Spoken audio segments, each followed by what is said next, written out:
So significant results in the title race as the week goes on, following on from the last game of Tuesday, of course, that saw Liverpool beaten, Chelsea dropping points for the fourth game in the last 5 at home in the Premier League, with that late Danny Welbeck equaliser in the 91st minute, getting Brighton a point at Stamford Bridge, and Phil Foden's goal enough for Manchester City to make it 10 in a row against Brentford. Remember, Everton-Newcastle postponed on Thursday, but still a big game for Manchester United to play against Burnley, who've had a run of postponements. They're eager to get back to Old Trafford. That is the focus as far as Thursday is concerned. Now, when December began, Chelsea were a point clear at the top of the Premier League. When it's going to finish, having played the same number of games, they're going to be 8 points behind Manchester City. That is some swing in a short space of time. Liverpool 9 behind City with the game in hand, and the other Champions League place currently occupied by Arsenal, who are 4 clear of West Ham, Spurs and Manchester United with 2 games in hand on Mikel Arteta's side. Just a footnote as well, Brighton nudge up into the top half onto 24 points, just a point behind Leicester and Wolves. So, Burnley have the opportunity tomorrow to move out of the bottom 3 and put Watford into it, but it is Norwich bottom with 10, then Newcastle and Burnley with 11. But as I say, look at the games in hand. Burnley have 4 games in hand on Newcastle, 2 on Watford and 3 on Leeds United. What a night. Phil, well done. Breathless stuff. You got there in the end. What pulled you through? Yeah, definitely. It was an important win today. But you know, Brentford made it really difficult. They're a physical team, and very dangerous offset these places. So you know that we had to keep going until the final whistle. And yeah, I'm proud of the team for doing that. 1 goal disallowed for offside near the end. Yours was a close call. Were you confident when you scored it that it was valid? No, I've had a few this year that's been ruled offside, so I wasn't really too confident. I thought I went a little bit early. But yeah, thank God the goal counted, so yeah, I'm really happy. And could there have been others for you? Yeah, there was a few where I went a little bit too early again, another one offside. And overall, I thought the team could have scored a few more today. But you know, like I said, we dug into the end and we kept working hard until the final clip. Back in the team today, the manager talked after the game at Newcastle when he didn't play, players having to be focused all the time. Is that something you've had to take on board? Yeah, definitely. You know, around the Christmas time, you can't really you know, put your foot off the gas. You have to keep going and remain focused, and this team's doing that at the moment, and you can see that we're getting maximum points, which is really good to see. And this false 9 role, are you relishing it? Yeah, I'm enjoying it. We're seeing it longer term perhaps? Yeah, maybe in the future I can move into there, but you know, wherever the manager puts me, I try and do my best for the team. You know, I started on the left in the first half, don't forget as well, so yeah, it's really good that I'm adaptable and I can fit in anywhere. Will City keep winning? Chelsea and Liverpool have dropped points this week.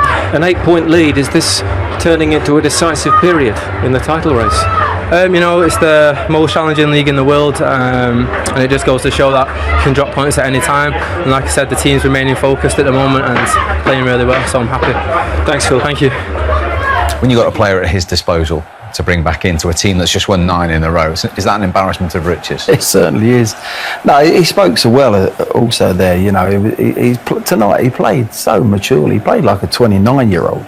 He really did, playing in that so-called false 9. But that's where he was tonight. He was on the half turn all the time. He had his back to play at times. Although he wasn't going to be on the shoulder, he was looking to play on the half turn. He can cope with that. He's even better when he's deeper, running at people, faced up the other way. So he can play so many positions.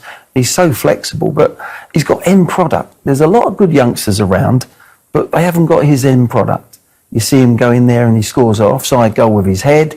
He goes in there, his timing of his runs, the goal was like a centre forward. He knew the ball was set up beautifully, so he's making movement knowing De Bruyne is putting it in first time. He's not waiting to see whether he's going to take 2 touches. He knows it's coming first time, like any good striker. Michael will tell you that. Bang, in he goes, gets his goal. He's such a mature player. Yeah, I mean, he's the one player I think, one English player that I think could get to the very, very top of his profession. And by that I'm talking, you know, one of the best players in the world.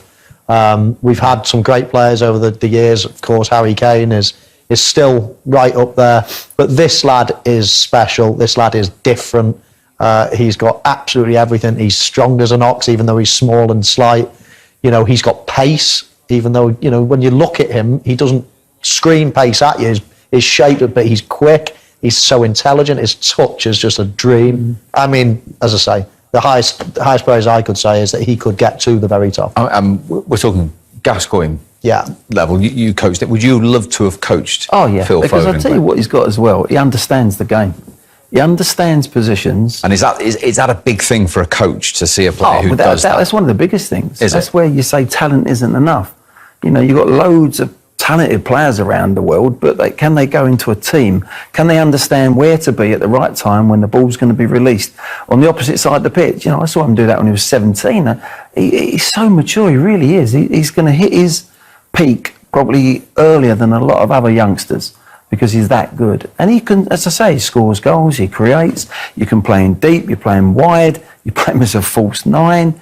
Probably go and play him left back and he'd be top player on the pitch. So he's got everything. You know, you just hope he gets the right people round him and he keeps himself fit, doesn't get injured. He's playing at the right club. There's no doubt about it, under the right manager for his abilities, and he's going into an England side that play good football through the pitch. And that's the way the modern day, the game's being played, thankfully. And it suits him down to the ground. He's got absolutely everything. His future is so bright. And he was in the right place at the right time in that first half with the all-important moment, as it turned out, of the evening. Yeah, as Glenn says, he's got end product. And there's so many players that can do a lot outside the box, but this is the hardest thing in the game, and that's scoring goals. And he does this so well as well. Times his run well, cool, he's calm, he just opens up that left foot, places it into the corner. It's stunning, really. I mean, Brentford, as the ball gets played back, they all sort of take a step up the pitch. But Foden, you can see, he's the one person leaning the other way. He's making his run. And as Glenn says as well, when the ball's going back to someone like De Bruyne, you actually know that he can do this first time. Yeah, absolutely. Yeah, I mean, it was a close call. They fell on the wrong side a bit later on in the game with Laporte, and they got away with that one. So yeah, absolutely. I don't think Harry Kane, if he's watching, would be happy with that. Do you think they're exactly the same? Very similar. I mean, this is what we're talking about. How can you define what was offside and what wasn't? If you're going down to those lines, you've got to give the benefit to the goal scorer, surely. You know, if we're going down that line, it's not just Harry Kane or this. There's so many goals now that they're going to be tight like that you've got to go with the goal scorer. You know, when we changed the rule to if he's level, he's onside from the old days, and then they went, well, give the attacker the advantage. I think we've got to go back to that when we're drawing lines like that and it's fractions. I think we go that way. Well, Phil Foden got that one, that goal stand. So just going back to what you were saying about possibly he could be one of the best in the world. He's still only 21. So by 22, you'd won the Ballon d'Or, yeah? It's all right. I think so. Yeah. Yeah. Yes, I know so. So he's got 12 more months. And he's one of the, in my eyes, he's the player to go and do that. Joking apart, could he do it? Yeah, in my eyes, he's that good. He's playing at the right team. If they go and win the Premier League, if England do well in the World Cup, or if City win the Champions League as well, where do you look? It has to be a City player. Then where do you look? If he's one of the star men in the final, which he's absolutely capable of doing, then he could do it. And he has certainly got the talent. Of all the England players, there's some very good players out there. But when you're looking at true world class and could be something special, just a bit different to everybody else, look no further than this lad. For me to know he was 22 and he won the Ballon d'Or, anyone would think he'd mention it once or twice. It just gets ingrained all the time, Glenn. He's too humble. And no, he's got the talent. Whether he'll get it in the next couple of years, the only thing that why he won't is probably because he might not play every game. Because the squad is so good. Even De Bruyne, who's in his peak, gets rested. And because you're at City, if he was at any other club, he'd be playing every game. He'd be a part of the spine. He'd be the first on the team sheet. At City, he's going to probably have to wait some time. Whether, if he stays at City, he's ever going to get that position. Who gets that position where you play every game?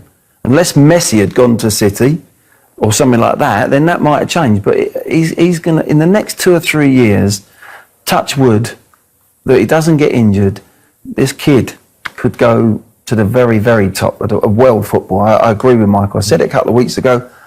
I was excited when I saw him at 17 because of his maturity of how he plays. He understands the game, and that is worth, well, it's worth so much more than just talent. If you understand the game and you've got talent as well, then you can be a world beater. Fascinating. 10 Premier League starts this season for Phil Foden. 10 Premier League wins in a row.